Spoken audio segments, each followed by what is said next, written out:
Bonjour et bienvenue dans notre nouvelle analyse détaillée. Je suis ravie de vous retrouver pour décortiquer un sujet assez fascinant aujourd'hui.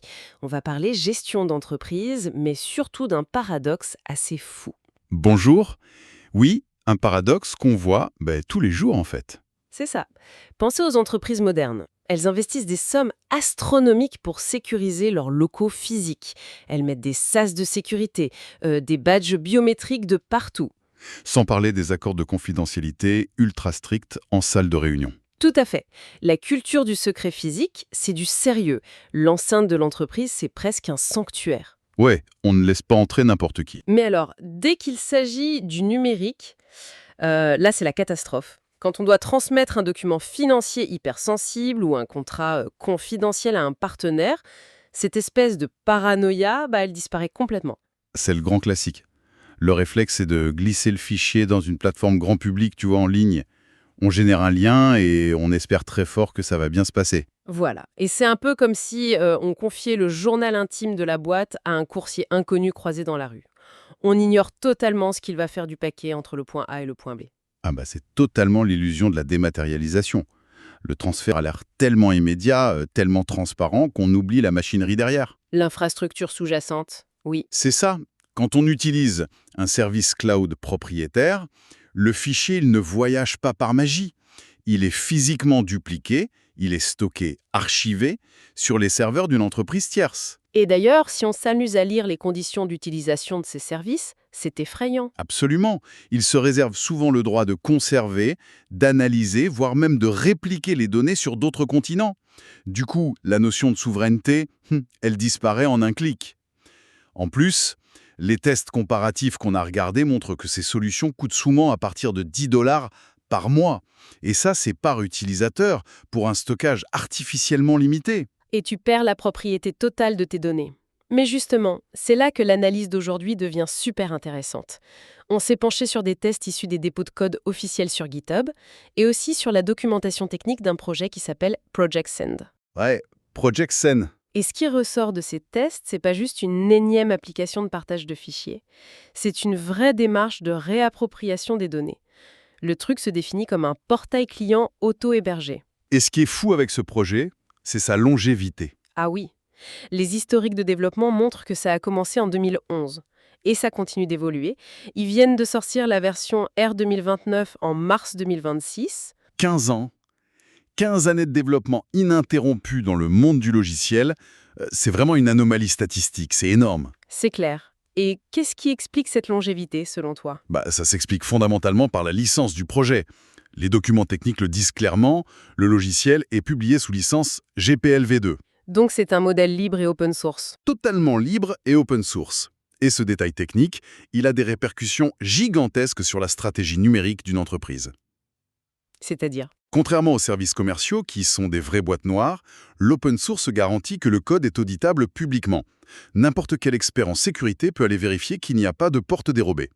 L'aspect auditable, c'est super rassurant, on est d'accord. Mais pour un cabinet d'avocats ou, disons, une agence de design, le vrai enjeu juridique, il est au niveau de l'hébergement, non? C'est ça. Le fait que l'outil soit auto-hébergé, ça veut dire que l'entreprise installe le portail sur sa propre infrastructure.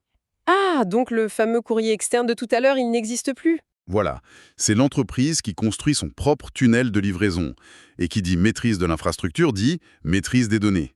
Si le fichier ne quitte jamais ton écosystème, il n'est soumis à aucune politique de confidentialité tierce un peu obscure. Et la seule limite physique, c'est la taille de ton propre disque dur. Je comprends tout à fait l'attrait philosophique, et même économique, de reprendre le contrôle. Mais je me fais l'avocat du diable 2 secondes. Vas-y. Il faut quand même se poser la question de la viabilité du modèle. Souvent, on se dit que l'auto-hébergement, surtout avec des outils gérés par une communauté, ça implique de gros compromis sur la sécurité. C'est une peur courante, oui. Bah oui. Est-ce qu'on ne risque pas de construire une espèce de forteresse impénétrable mais tellement compliquée que le client qui veut juste récupérer un pauvre fichier PDF n'y arrive pas? Ou pire, un outil tellement artisanal qu'il est vulnérable aux attaques. Alors, l'architecture détaillée dans la doc officielle contredit totalement cette idée reçue. En fait, la sécurité ne repose pas sur le fait de cacher le code, mais sur des standards mathématiques qui sont ultra éprouvés. Ok. Les tests parlent d'ailleurs du chiffrement au repos avec l'algorithme AES 256 GCM. Ouais, c'est un nom barbare. Un peu, oui. On le croit super souvent dans la doc technique des réseaux privés virtuels. Mais en termes clairs, au-delà de l'acronyme, ça protège comment, concrètement, un document sensible sur un serveur? Eh bien, le chiffrement symétrique classique, ça transforme un document lisible en une espèce de bouillie de données, indéchiffrable si tu n'as pas la bonne clé. D'accord. Mais là, la subtilité, c'est la partie GCM. C'est le mode de fonctionnement de l'algorithme. Ça ajoute une empreinte cryptographique au fichier. Comme un sceau sur une lettre? C'est une super analogie. C'est comme un seau de cire numérique sur un coffre-fort. Si quelqu'un de malveillant arrive à s'introduire sur le serveur et essaye de modifier un seul petit octet d'une facture, genre pour changer un numéro de compte bancaire, le seau se brise. Oh, d'accord. Et le système détecte immédiatement l'altération et bloque l'accès aux fichiers corrompus. Donc, ce n'est pas seulement de la confidentialité, c'est aussi garantir l'intégrité absolue du document. Absolument. C'est super fort. Et pour l'accès lui-même, les journaux de développement mentionnent aussi l'intégration de l'authentification à double facteur, le fameux 2FA. Oui, via email ou avec une application de type TOTP. Tu sais, l'appli qui génère un code temporaire. Oui, sur le téléphone. C'est une barrière super robuste contre le vol d'identifiant, ça. C'est le standard de l'industrie aujourd'hui pour sécuriser les accès. Et en plus de ça, l'administrateur a une traçabilité totale. Ah oui, c'est vrai, les logs. Voilà, le système garde des journaux hyper détaillés. Il sait qui a téléchargé quel document, à quelle heure précise, depuis quelle adresse IP. C'est un niveau de gestion des rôles et de contrôle vraiment fondamental pour les audits internes. Alors, c'est génial pour l'entreprise. Mais c'est là que je me dis que ça peut devenir un problème. Pourquoi? Une entreprise veut protéger ses données, d'accord? Mais son client final, lui, il s'en moque un peu de la crypto. Il veut juste récupérer son bilan comptable ou ses maquettes graphiques de façon fluide. C'est sûr que s'il y a trop de friction, c'est raté. Exactement, pardon, tout à fait. Si le client doit lire un manuel de 50 pages et installer 3 applications pour ouvrir un PDF, il va retourner pleurer pour qu'on utilise un service cloud grand public, même si c'est une passoire. La sécurité excessive détruit l'ergonomie, souvent. Et c'est là que l'outil brille. La conception du portail prend ça en compte de manière hyper intelligente. Toute cette complexité cryptographique dont on vient de parler, elle s'opère côté serveur. C'est totalement invisible pour le client. Invisible comment? Ce que le client voit, c'est juste une interface hyper épurée et surtout entièrement personnalisable. Ah oui, les tests mettent bien en avant les capacités de marque blanche du logiciel. Ouais. Les professionnels peuvent mettre des thèmes personnalisés, intégrer leur propre logo, changer les couleurs pour que ça colle à leur charte graphique. Et ça, psychologiquement, c'est énorme. Le client, il n'a pas l'impression d'utiliser Project Send. Il a le sentiment de se connecter à l'espace privé et ultra exclusif de son avocat ou de son architecte. Ça fait très professionnel. C'est clair. Et ça ne se limite pas à télécharger des trucs passivement. Les tests montrent qu'on peut créer des comptes dédiés aux clients. Comme ça, ils peuvent eux-mêmes envoyer des fichiers vers le professionnel, et toujours de manière chiffrée. Donc la communication se fait dans les deux sens, dans le même tunnel sécurisé. Voilà. Et il y a une autre fonctionnalité technique vraiment chouette qui est documentée dans les tests. C'est l'expiration automatique des fichiers. Ah oui, l'autodestruction en quelque sorte. C'est l'idée. Tu envoies un contrat, tu définis une date de péremption. Une fois le délai passé, paf, le fichier n'est plus accessible ou il est supprimé du serveur. Ça, c'est super intelligent. Ça évite le syndrome du serveur d'entreprise qui accumule des milliers de documents confidentiels oubliés depuis 10 ans. Et qui crée une surface d'attaque monumentale pour rien. Là, le système gère le cycle de vie de la donnée tout seul. Franchement, quand tu mets tout ça bout à bout, le chiffrement, les thèmes personnalisables, l'expiration automatique, ça donne un outil hyper complet. Ouais, c'est du solide. Mais du coup, ça soulève forcément la question des compétences techniques. Déployer un logiciel auto-hébergé, des fois, c'est l'enfer sur Terre. C'est souvent le gros frein, ouais. C'est comme essayer de monter un meuble super complexe sans notice. Souvent, les logiciels open source demandent des configurations de serveurs incroyablement pointues. Une petite agence de com, elle n'a pas de département informatique pour gérer ça. T'as raison, la barrière technologique, c'est le point de rupture classique de l'auto-hébergement.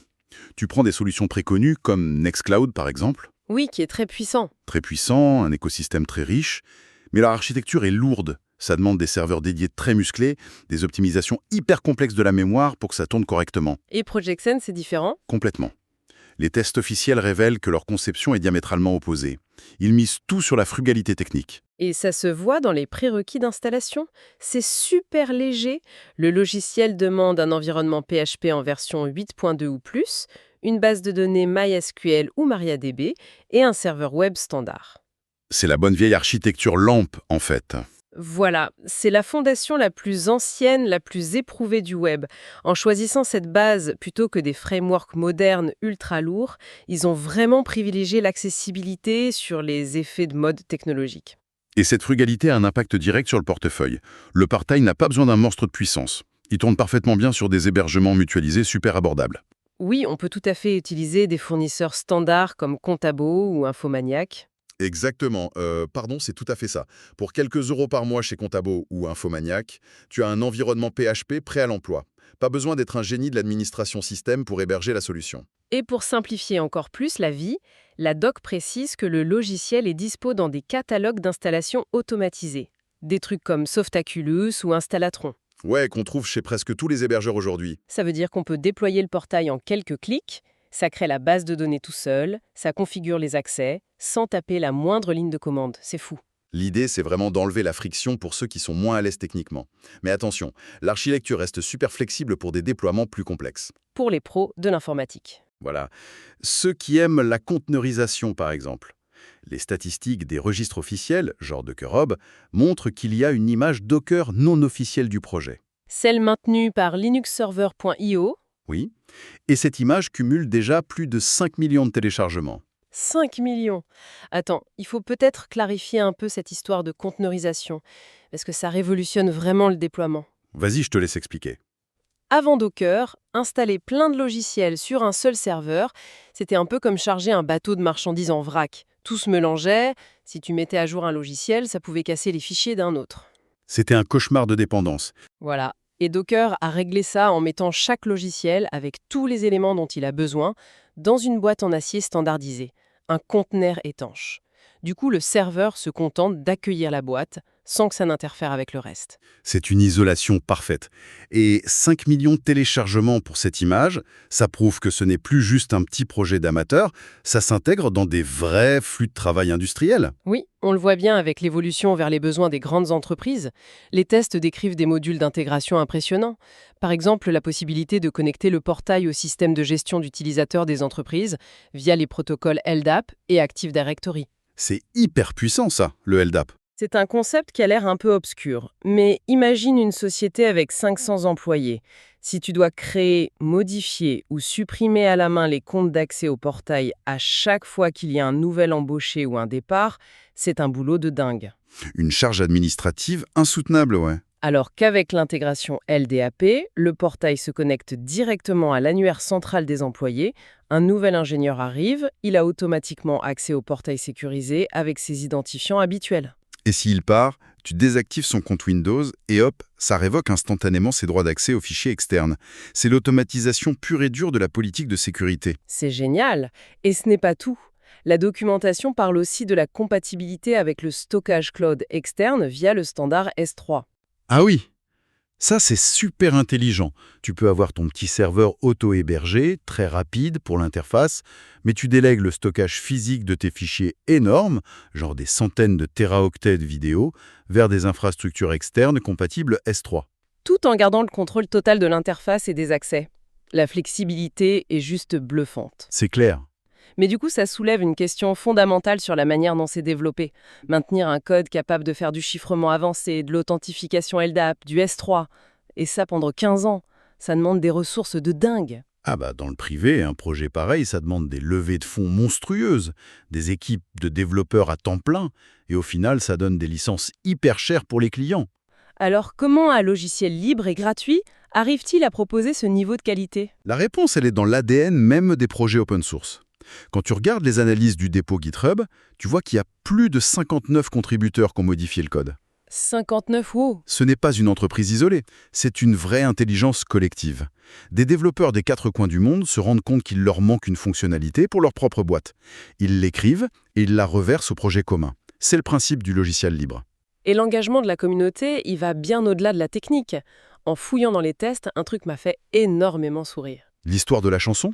Oui, la communauté est tellement passionnée par cet outil qu'ils ont utilisé des générateurs d'IA comme Suno pour faire une chanson dédiée à la philosophie du projet. C'est fou quand on y pense. C'est un niveau d'attachement émotionnel que tu ne verras jamais avec un logiciel propriétaire. Personne ne fait des chansons d'amour pour le cloud de Microsoft, tu vois. Là, les gens ne sont pas juste des consommateurs, ils militent pour la survie du truc. Et cet effort collectif, il se voit aussi sur les traductions. Le portail est traduit dans plus de 70 langues. Grâce à 150 traducteurs volontaires, c'est ça? C'est ça. Pour une entreprise qui bosse à l'international, c'est génial. Tu peux offrir à un client suédois ou japonais une interface sécurisée dans sa propre langue. Commercialement, c'est un super atout. Mais alors comment ça se finance tout ça? L'infrastructure communautaire, les serveurs de démo? Le financement repose sur la transparence. Les pages officielles renvoient vers des plateformes de financement participatif comme Patreon ou Open Collective. Le modèle est inversé par rapport au commercial. C'est-à-dire, Ce sont les professionnels, les indépendants, les agences qui utilisent l'outil pour faire du chiffre d'affaires, qui décident de contribuer volontairement. pour soutenir le créateur principal. C'est un peu le prix de l'indépendance, non? Complètement. Ça permet de se passer des investisseurs qui, au final, finiraient par exiger de monétiser les données des utilisateurs. Cette indépendance, elle garantit que le projet reste libre et open source. Et ça assure sa pérennité. L'histoire d'Internet est pleine de super services rachetés par des géants de la tech juste pour être fermés 6 mois plus tard, laissant les utilisateurs en panique pour migrer leurs données. Alors qu'avec l'open source, même si l'équipe actuelle décide d'arrêter demain, le code est public. Un autre groupe de développeurs peut reprendre le projet et continuer. L'outil appartient à la communauté, pas à un conseil d'administration. C'est magnifique en fait. Et donc, pour résumer un peu tout ça, l'étude de ces tests techniques nous montre une alternative vraiment redoutable. Project Send prouve qu'on peut allier la sécurité cryptographique pure et dure avec une interface belle et simple pour le client. Et sans exploser le budget. C'est gratuit, c'est libre, et avec un simple hébergement chez Contabo ou Infomaniac, ça tourne nickel. Le compromis entre le fait de tout contrôler et la simplicité d'usage, ce n'est plus une fatalité. Les standards ouverts permettent de quitter les monopoles du cloud en gardant des garanties dingues sur l'intégrité de nos données. Absolument. La souveraineté numérique, aujourd'hui, ce n'est plus juste un truc de technicien, c'est un vrai besoin stratégique pour les entreprises. Si tu veux garder la confiance d'un client, il faut pouvoir lui garantir où sont ses informations et comment elles sont traitées. Et ça nous amène à une réflexion finale super intéressante, je trouve. Si un projet communautaire, initié en 2011, arrive à gérer de manière aussi sécurisée le partage de fichiers, tout en défiant les géants du secteur et sans privatiser nos données, Ouais. eh bien ça donne à réfléchir sur le lest. Quelles autres briques fondamentales de notre vie numérique quotidienne on devrait sérieusement envisager de rapatrier sur des serveurs qu'on contrôle nous-mêmes dès demain? C'est une très bonne question. La liste est longue. Et c'est là-dessus qu'on va vous laisser méditer. Merci de nous avoir suivis pour cette exploration approfondie et à très bientôt pour une nouvelle analyse.